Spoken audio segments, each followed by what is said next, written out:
राम राम बाई साहेब. अहो एवढा कसला विचार करताय?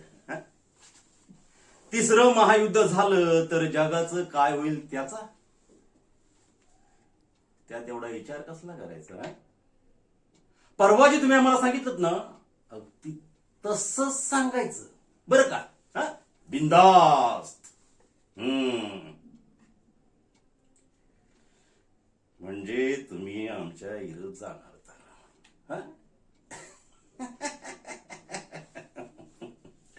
हे बघा बाईसाहेब, तुमची मुलगी कधी जाते, कुठे जाते, कोणाला भेटते, कोणाबरोबर फिरते आम्हाला समजत हवंय. तेव्हा जरा विचार करूनच आमच्याशी बोला. कसं